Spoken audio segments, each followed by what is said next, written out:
most of the diagnoses are wrong. They're incorrect because you can't diagnose a child with ADHD based on a questionnaire or a teacher's phone call. And that is the majority of diagnosing that's going on. Today, we're tackling a question that's been nagging at me. Why does mental health feel like such a battle in America right now? And could the answer be hiding in plain sight right on our plates? We're taught to pop a pill or talk it out when anxiety or brain fog hit. But what if the real culprit isn't just stress or our knee-jerk reactions? What if it's the food we eat or don't eat?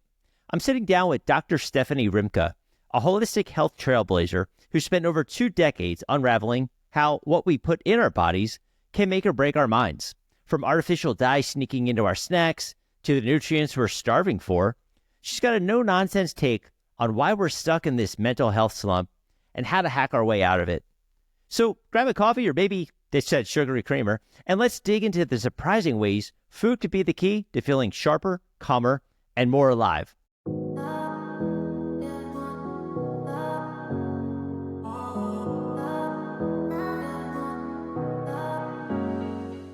Good afternoon, Dr. Rimka. Thank you so much for taking the time to join me today. I'm super excited to be here, Joe. Let's get to it. Yeah, perfect. I was really interested in a lot of things that you specialize in, but what I find really fascinating, and like most cases, you go to a therapist, for instance, they might rarely question our eating habits. Instead, maybe they'll focus on a response to fear, fight or flight, kind of stuff. Also, like if we go to a doctor, they might recommend antidepressants, right? The one thing I think that might often be missed in traditional medicine is like the food we eat, the nutrients in our bodies that is lacking, and what might make a huge impact on our mental health. So I kind of wanted to start with like, why is food so overlooked when addressing mental health in today's society? Overall, because most people who supposedly are specialists in mental health, they were never trained in what really is the cause of mental health problems. And the cause of any mental health problem is a distorted brain structure, brain function. So brain health equals mental health. So as ordered, stable, healthy is your physical brain, that is going to be how your mental state, emotional state is. It's driven by the organ called the brain. And they don't study that. I've dated, I've studied with, I've employed many a psychologist and psychiatrists in my practice. And when they'll hear me talk and explain the neurotransmitters and insulin and the nervous system function, they'll often stop and they go, I have no idea what you're talking about, right? I said, what? They're like, I was never taught any of that. We don't know how it's made. They don't teach us about all the neurotransmitters and hormones. That is not what we do. I'm like, well, what exactly is it you do? Like, what do you study? I'm not really sure how you can help someone learn skills to help them, deal with and cope with life. If you don't know how to teach them how to regulate their nervous system, you don't understand the autonomic nervous system, and you don't understand the hormones and chemicals that correlate with each emotional state and how they're made. If you don't understand what zinc is doing and the lack of it, we have a real problem.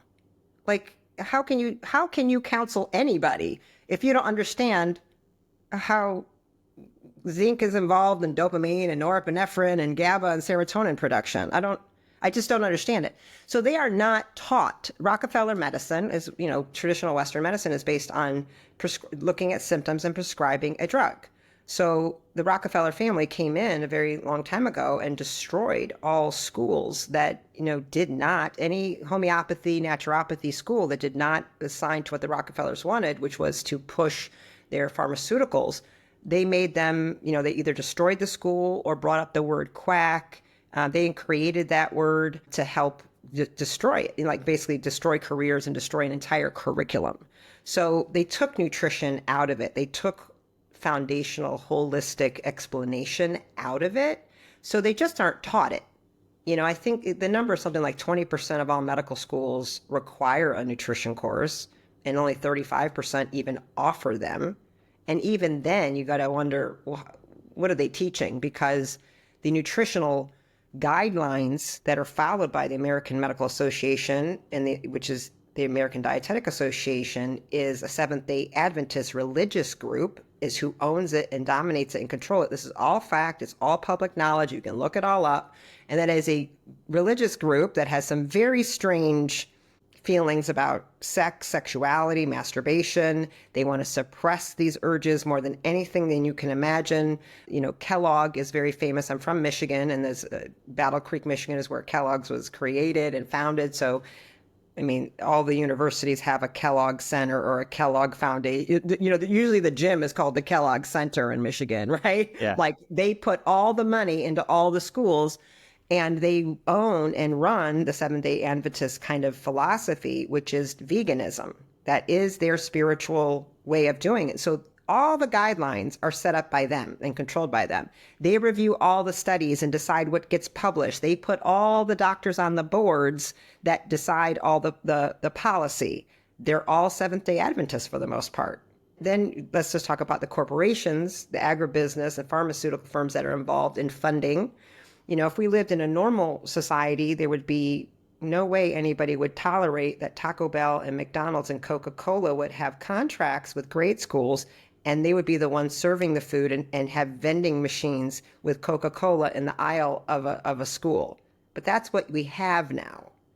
So because the schools need money so desperately, they take the money, so then they push poisonous products that are causing poor mental health. So it's just become this really incestuous money game dripping in bad behaviors. And the doctors and the therapists just never are educated on it. It takes them waking themselves up in some kind of way, having some type of usual personal experience or clinical personal experience and saying, maybe there's something here I missed and I don't know. And they're going to have to go down their own rabbit hole of self-educating and doing postgraduate seminars. None of them are going to come out of school learning that. You have to go take it upon yourself to figure it out. And then they're going against the herd. And herd mentality is a very strong, mechanism to control people's behavior. They don't want to be ostracized by their peers. They don't want to be left out, in the cold and blackballed. And it happens. And that's hard. That's hard for them. So it takes a lot of courage to be the one to say, we're not doing it this way. Something's wrong. Why are you not talking about this? So there's many reasons, and there's just several as to why it happens. You mentioned a good amount of, the QSRs, the soda brands. Are there categories of foods that, like, whether adults or children are overindulging, driving and fueling this mental health crisis that are affecting our moods in ways that didn't decades ago? Absolutely. So what you eat, make no mistake, is going to play an outrageously powerful part. It is not the only driver, okay? Because there's a few really significant drivers in this outrageous increase in mental health problems, especially among children. Children are just victims to what the adults around them have done to them, ultimately. So to me, like, it's a lot. So when you have a child as a patient, I have the whole family because I have to change everything. You can't just look at Bobby. I have to do everything. So it becomes this kind of an upheaval of how everything is done. And I have to structure it to the family that way. Make no mistake, this isn't his fault and he's not broken. Okay. So we're not going to say that anymore to begin with. And we're not treating this broken thing. There's behaviors and lack of information and, things you don't understand that it requires all of that. And I never do something when I'm working with a child, like they're not going to have a special diet. Everybody's going to eat the same thing at the table. Make no mistake. So we're getting on board with that because we're not going to have him feel weird because he feels weird enough. Right? He already feels like he can't, something's wrong with him, right? He's being medicalized now and treated and blah, blah, blah, right? It's horrible for a child. So I don't want that to become the way they self-identify and see themselves as a diagnosis and the way the family sees them. So there's a lot that goes into that. So let's just break it down the real simplest way with food, though. First thing you have to address is blood sugar regulation and high chronic insulin. So they go together. So that to me is the most important thing. If I address that with families, I pretty much eliminate the second big thing, which were the artificial dyes, the neurotoxins, the toxins that cause overexcitation and start killing brain cells, neurotoxicity it's called. So most of the foods that do this, that cause way too much blood sugar, way too much insulin spiking, which causes inflammation, gumminess, things plaquing up, as well as basically like a brain on fire. So you can do brain imaging. I'm board certified in neurofeedback, and we always do QEEGs, quantitative electroencephalograms, and we can do 12 channel or 19 channel Z-score Loretta. We also have worked with the Amen clinics and I've seen, hundreds of SPECT scans. I don't love those because there's radioactive isotopes being inserted into a child. I prefer a Q, but we don't have to do that. But either one is super accurate. You can totally see what's going on. That is how you truly diagnose. Is it really ADHD? And which subtype of the major 12 to 13 is it? Or is it anxiety? Or is it auditory processing? So most of the diagnoses are wrong. They're incorrect because you can't diagnose a child with ADHD based on a questionnaire or a teacher's phone call. And that is the majority of diagnosing that's going on. There's no testing. They don't look at the brain. They don't do any blood tests. They don't even send the kid for the 3-day psychological evaluation because it's $3,000 to $4,000 for that.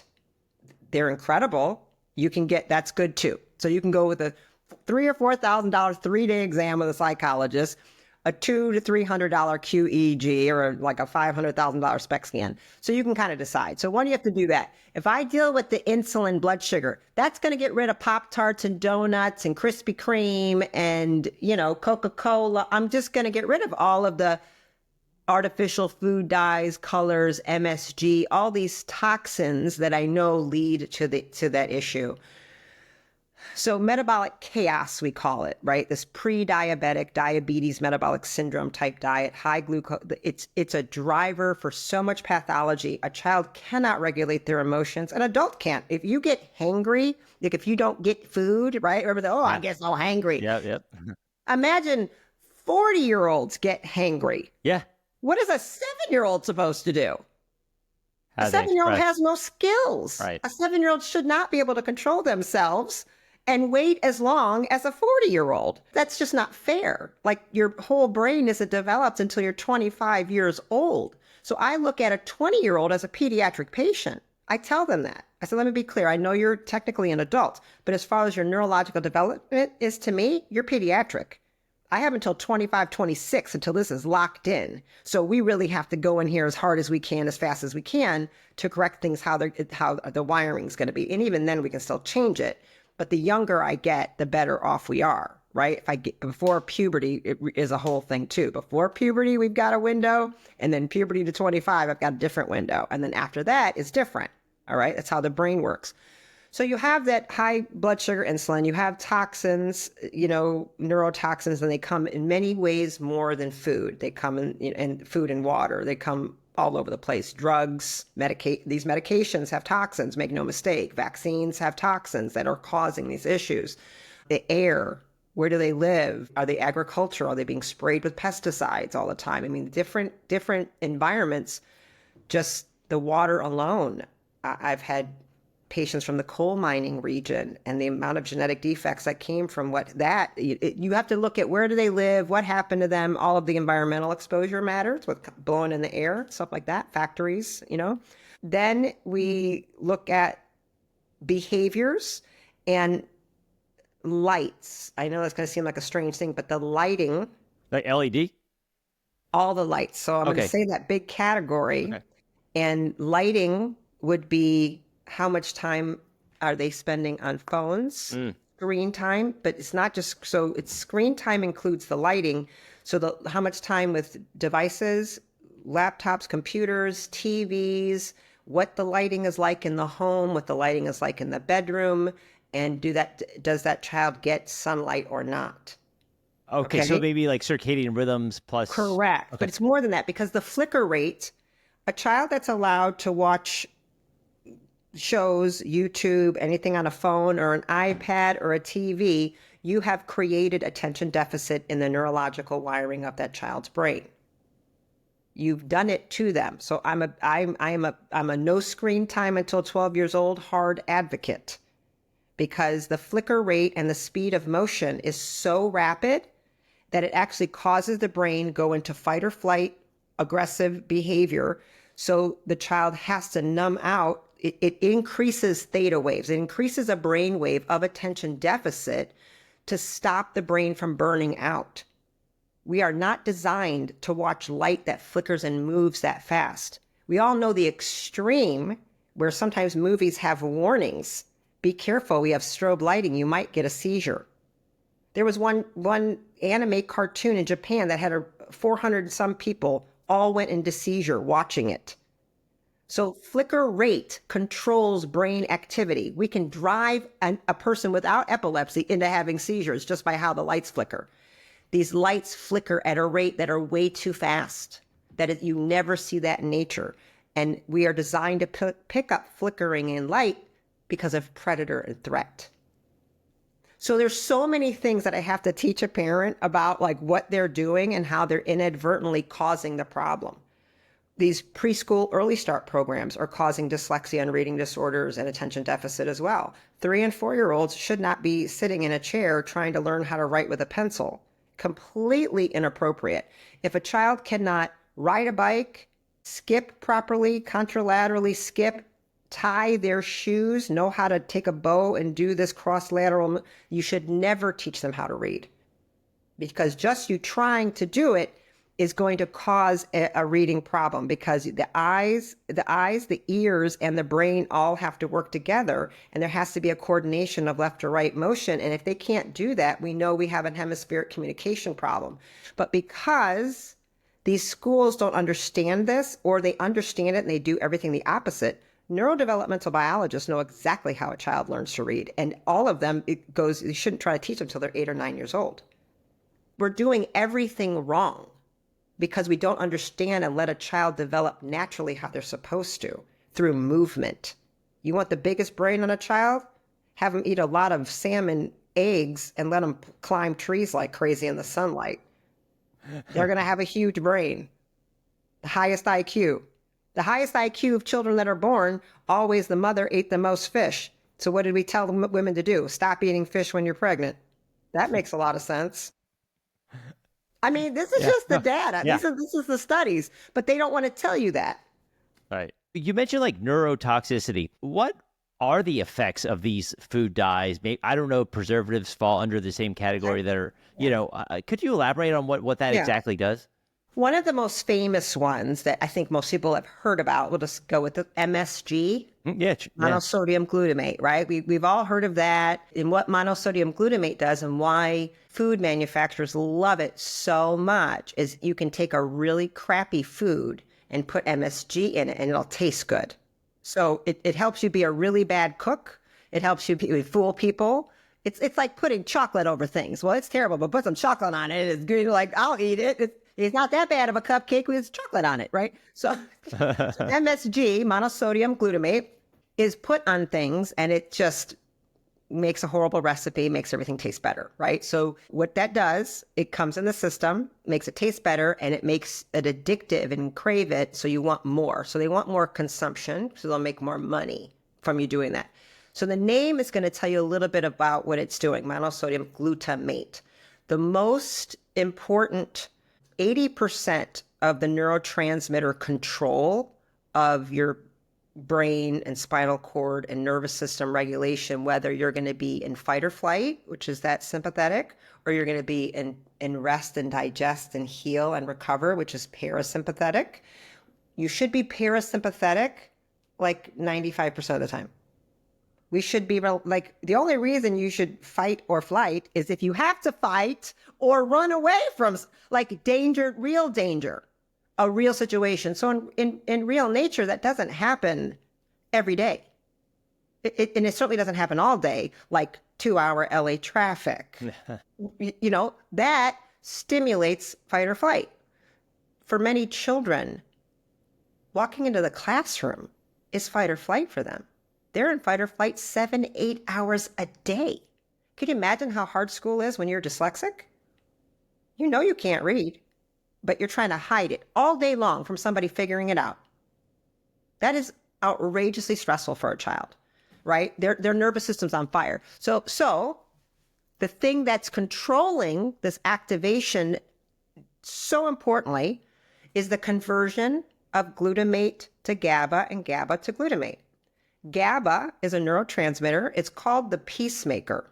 Like that's the terminology in endocrinology books. It calms everything down.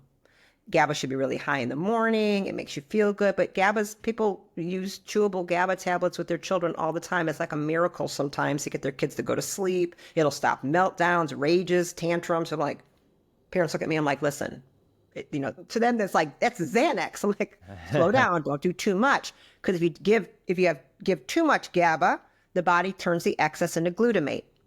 Glutamate is excitatory, activates, wakes the neurons up to do things. Too much glutamate burns literally the neurons they can't stop firing. So the body has to be able to convert the glutamate to GABA to stop the firing. MSG erases that opportunity. It just literally makes the neuron never stops. It burns out to the point it kills itself. It can't keep going. It's stuck. So many other toxins do the exact same thing. So that's why the kids are hyperactive and moving, and there is neuronal death. Brain cells are dying. They're killed off because it's like cocaine times crystal meth times, all the like, worst stuff. So intense. It's worse than cocaine. Cocaine eventually will turn off. MSG does not. The neurons don't ever turn off. And that drives behavior. Yeah, right? I was going to say, you're right. High Okay. ammonia will drive behavior. High poisons drive behavior. There's a term for it. When people become septic and get toxemia, they act like completely different people. People can see it. You get a high fever. You can have hallucinations. So it's because of these poisons. So it's very common in hospitals when people are dying. I have a patient right now going through its terminal. It's at the end, and the wife is struggling because he's so mean and aggressive and violent. It's because of toxemia. That's where dialysis comes in. They're trying to clean the blood, and it changes emotions. These children who are acting this way, violent and rageful and this and that, are often because it's toxemia. They're poisoned. And once we get that off, suddenly you have the sweet little angel again. Because that's not who their real personality is. But I guarantee you, I can inject you with some things and I can change your behavior very quickly, right? So that's what these children are going through. There is no standard American diet allowed in my office. You want to work with me, and I have removed ADHD, anxiety, PTSD, autism, schizophrenia, you name it, I've made it go away on patients over and over and over and over and over again. All of these things can be removed. But you're going to get on board with how we're going to do it. So paleo is the bare minimum that I'll allow, but that is usually not enough to do things like bipolar or schizophrenia or autism. But ADHD, anxiety, something like that, we might be good enough here. And so we will coach them. So what that means, and we take them through it, you're going to eat actual food. Not, if it's in a box or a can, I'm not allowing it. There will be cooking. So you're going to eat meat, fish, poultry, eggs, cheese usually, but not everybody gets that. And, vegetables and fruit. Whole foods. Whole foods, maybe some rice, but if they want the grain, root vegetables, rice, no gluten, no wheat, never. So paleo is a bare minimum of where we start. Whole family, yeah. Everybody. Yeah. Because I got to get them healthy. What's the point in getting a child healthy and mom and dad are a total wreck? Mom and dad are the primary relationship and the foundation from which the family is centering. And if mama ain't happy, ain't nobody happy. So I have to often treat her at the same time. Mom's nervous system is often a wreck with, a special needs child, let's say. I mean, she's not doing well. So I have to stabilize her nervous system because all the children are just feeding off of her. The children are highly empathic. They cannot tell the difference between if that woman carried that child inside of her, they were one person. We know this, that there is no differentiation in that child. They can't really tell that woman is different than them until about 6 or 7 years old. This is just normal. This is not questioned. Physicians know this. Every psychologist knows this. So if they see that mother crying, hurting, afraid, that child feels it. And they don't know it's not their emotion. They're very much connected to her. Period. Not the father the same, it's the mother, because we have the same cells running around inside of us. So it's a different experience. So what goes on? So I have to keep her stable. I have to have mom sleeping well. I have to have mom's nervous system regulated. I have to have mom's nutrition doing well.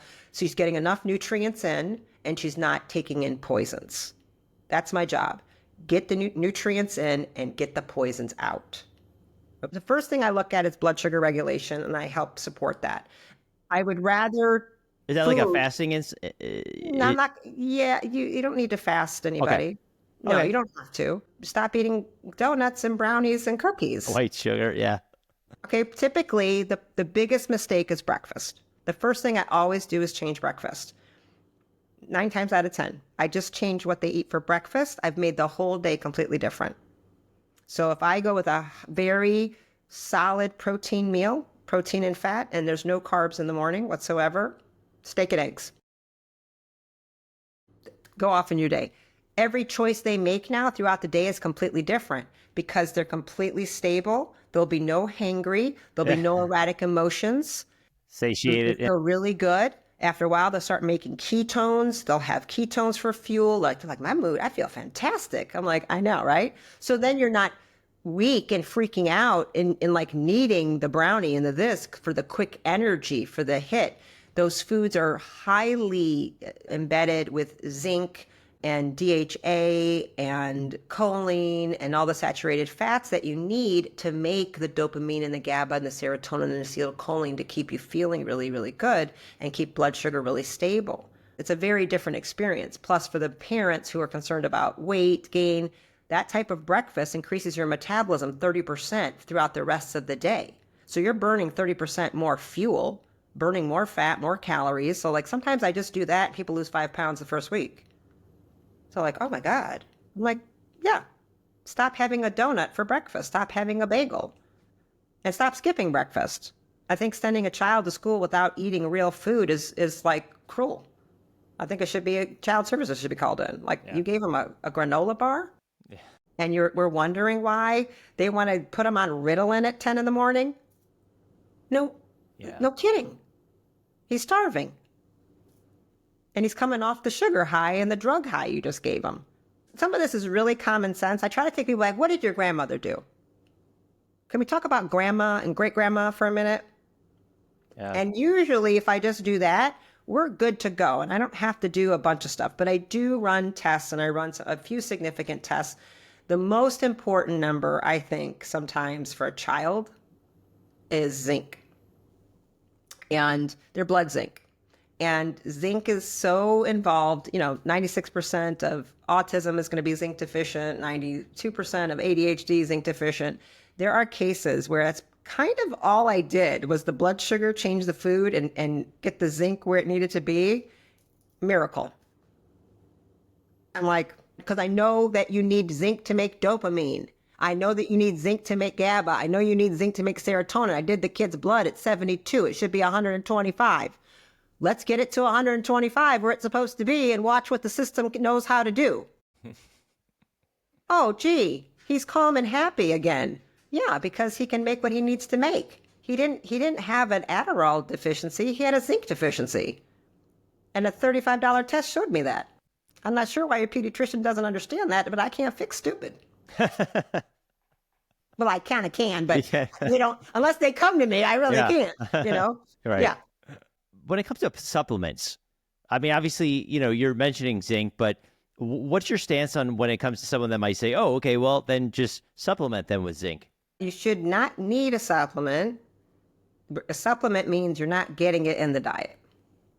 So in general, there may be some situations that certain people, because of genetic predispositions or damage that happen to the system, they kind of need a little formulaic cocktail that most likely is going to be custom to them sort of for life or for a certain period because they're under undue stress, let's say, like flight attendants and pilots they go through a physical stress of being radiated more than most people. So flying 10,000 feet, it's a real thing. So will we do things to protect them from radiation? Yep. And does that cause more depletion on their system? Yes. So if they're churning through their B vitamins or glutathione on the zinc more because of the stress they're under, let's say, first responders, police, fire. This is very common because of really high stress type of jobs, and they do like 48 to 36-hour shifts on the regular. Yeah, they need supplementation because they can't even eat enough to compensate for that abnormal situation. So in general, no, I don't want people Get on it through any your kind of diet. supplements. You shouldn't have to do that. You shouldn't be taking things just arbitrarily. You know, zinc, people just are taking zinc now as if it's nothing. I'm like, did you test your blood? They go, no. I go, well, you're constantly stimulating your NDMA receptors by doing that. That's not good. You can't just, there are consequences to taking things and putting a signal into the system repeatedly. By taking D3 all the time, what people are doing now, which is dumb as well, you are downshifting your own vitamin D production. Now you've ruined your own body's ability to make it in the sun. That's a problem. And they don't even test their blood to know where they're at. I've been taking 5,000 IU for 3 years. I don't know my lump. You don't know your number. You didn't run a lab? Your doctor's not running. What? It's not benign. So do I recommend nutrients? I do, supplemental nutrients, but it's in a nutrient therapy protocol based upon what we see is going on and as that person needs.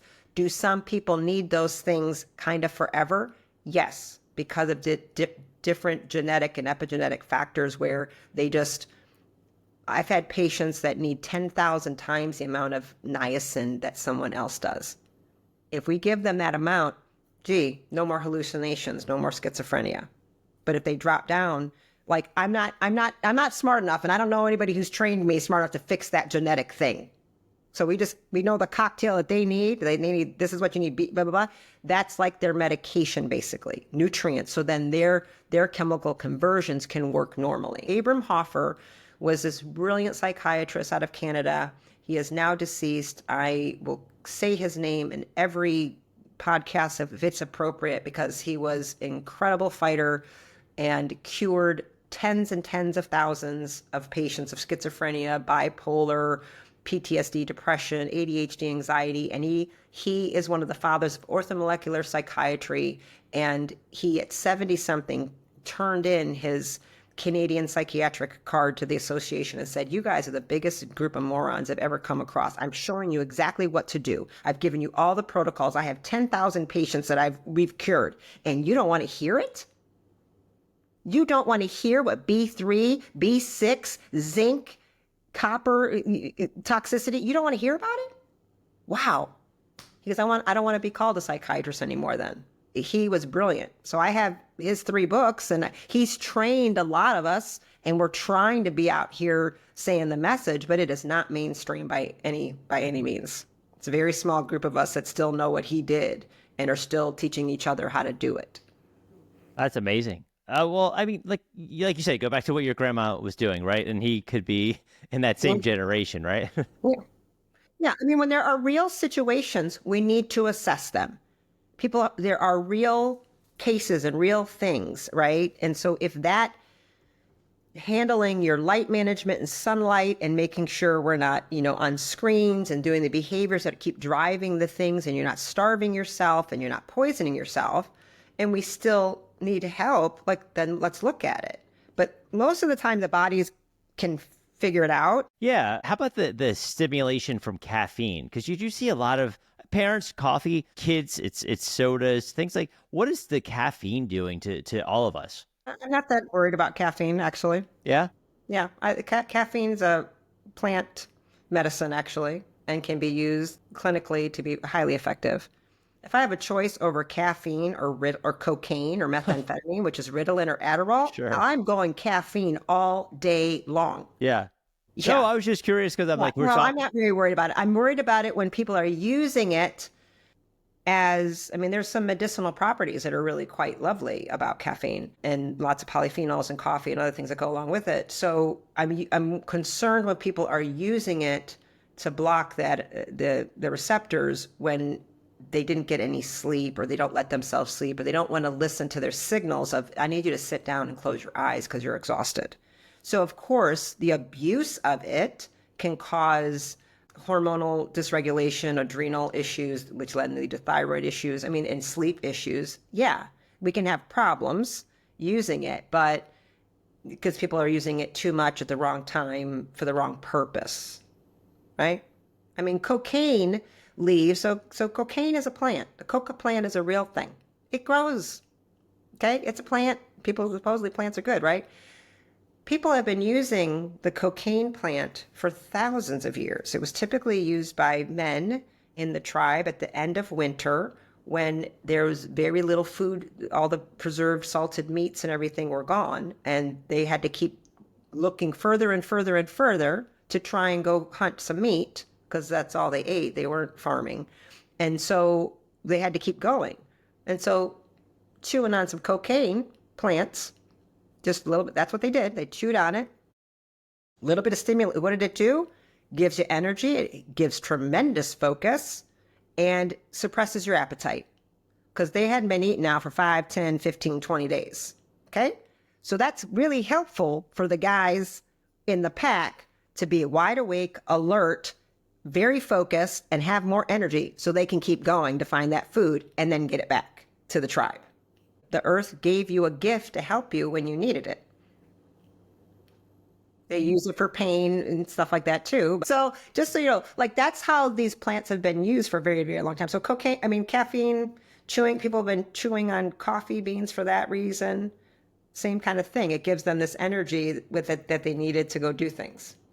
Got it. Yeah. Yeah. I just was wondering because you definitely feel like, okay, when you see kids coming in that are, again, they might be hopped up on the Pop-Tarts and is it giving Coca-Cola, the caffeine in the Coca-Cola isn't the Fine. biggest problem. Right. That's not the thing we're worried about. Yeah. No. No. It's the sugar, the high fructose corn syrup and the phosphoric acid yeah. I mean, Coca-Cola used to have cocaine in it. We all know that, right? Yes. Yeah, that's why it was so, everyone was like, that's why it made everybody so happy. Right. That's why it gave you a smile. That's what the whole marketing was about. Yeah. Cocaine is a mood regulator. Mm-hmm. That's why they put your kids on a derivative of it for ADHD. I always like to call them the drugs that they are. Yeah.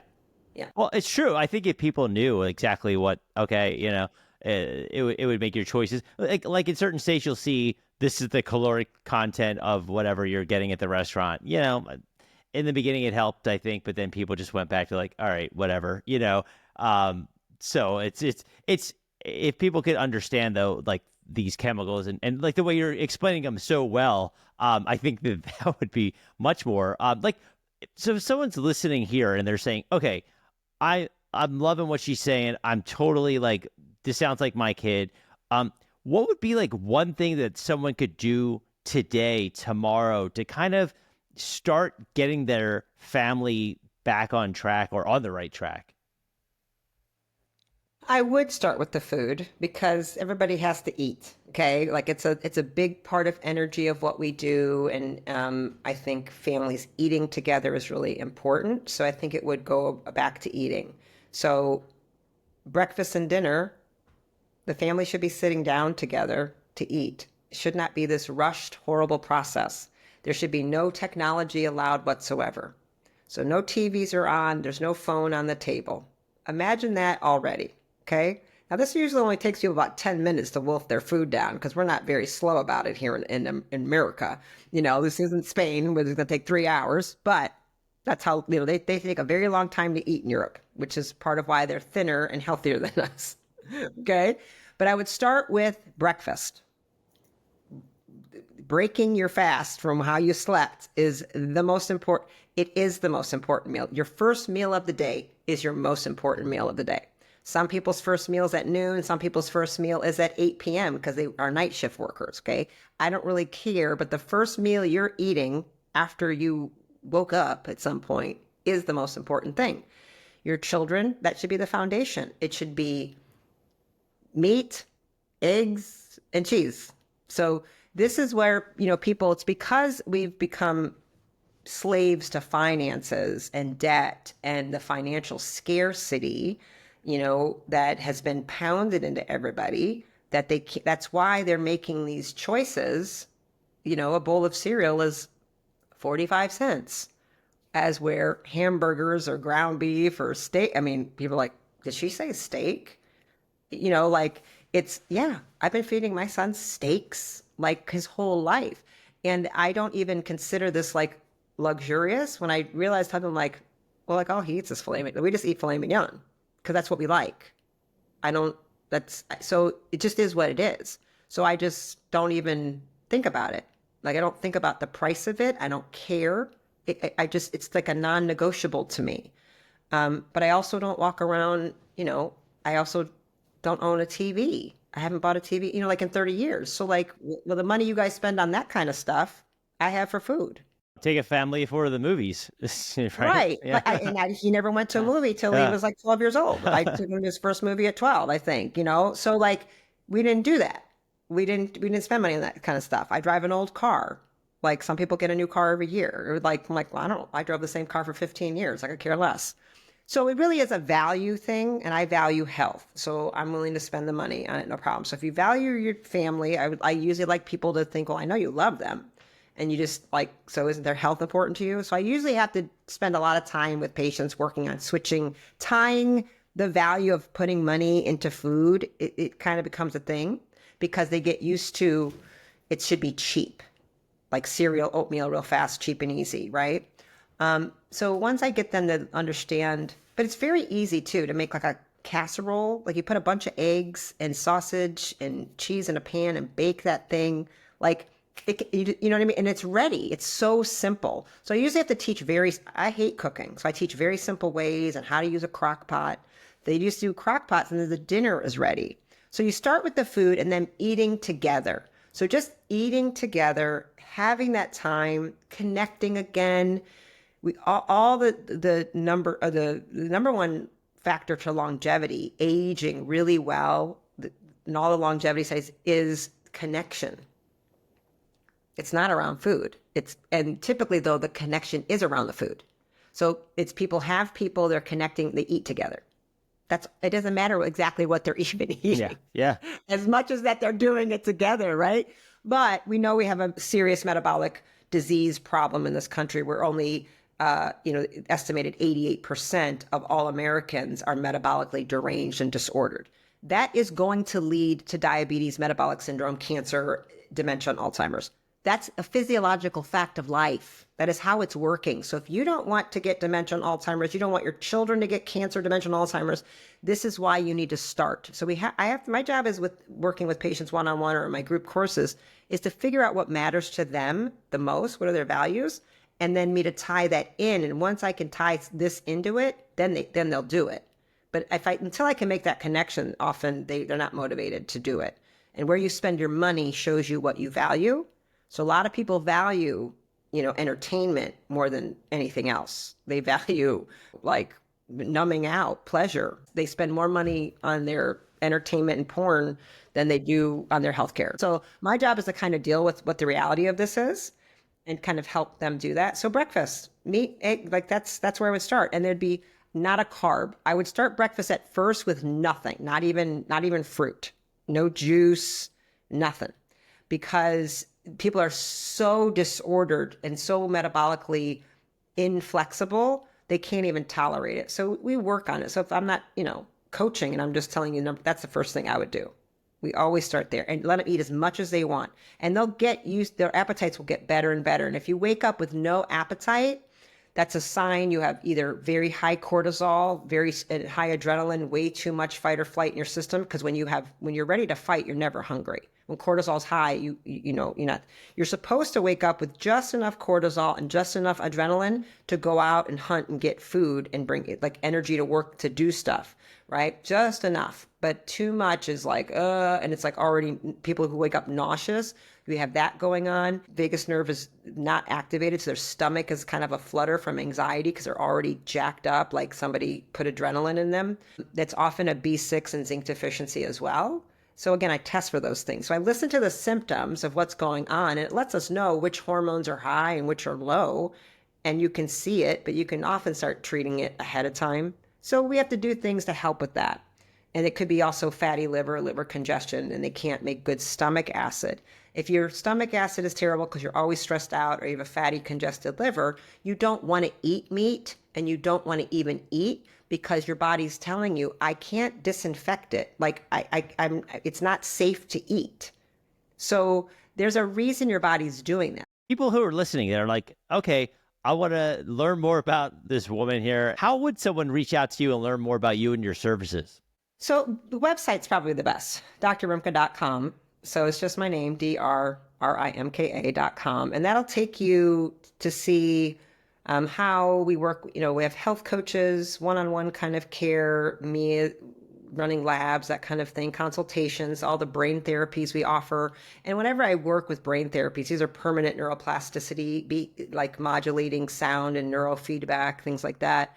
I always address nutrition and the whole biochemical status of a person, as well as I have a lot of courses. So people can just take online courses and it's kind of do it yourself. You go through, but we have community groups and Zooms with me as a way, as you're going through, to ask me questions to get support. So those are usually kind of like 3-month long processes, sort of. It's a super affordable way to see tons of content from me with PDFs and printed PowerPoints and with many different topics. And then I'll take you to my social media. Instagram, I do a ton of free content. But those social media things, you can only do so much. You can only, they're short, right? Unless I'm doing like a live that's long for about an hour. There's only so much you can, get through the little 3 minutes 90-second max. reels or whatever that. I try to give as much content to help people go there, but it can be, I try to break up the confusion. My courses are designed to help people, particularly parents of special needs children. That was kind of my niche, been my niche for 30 years, to be so educated and empowered that no doctor will ever gaslight or confuse you again. You know when to say no and you know when to say yes, and you're back in the driver's seat. They work for you, period. And you can fire a doctor whenever you feel like it. So my job is to kind of teach you when you're supposed to fire them. I'm like, well then, fired. Find a better one. Like, I mean, that's what I think people have this fear of that. I'm like, they work for you, right? You can get a different one. Like, if you got to find 7, I mean, did you pick your husband just by picking the first one that came up to you? Like, well, no. I'm like, well, then why did you pick that one? Like, go find a better one. Right. You're not the boss of you. You're the boss of them. I pay your check. That's true. And I'm serious. I trained my son to talk to them. So even though I was his doctor, I still took him in so he could have the practice always of, like, plus it's always good for a doctor to get a second opinion about their own child, trust me. So I would say, and I say, no, you tell her exactly. And it's not in a disrespectful way, teaching him he's empowered. He is sovereign.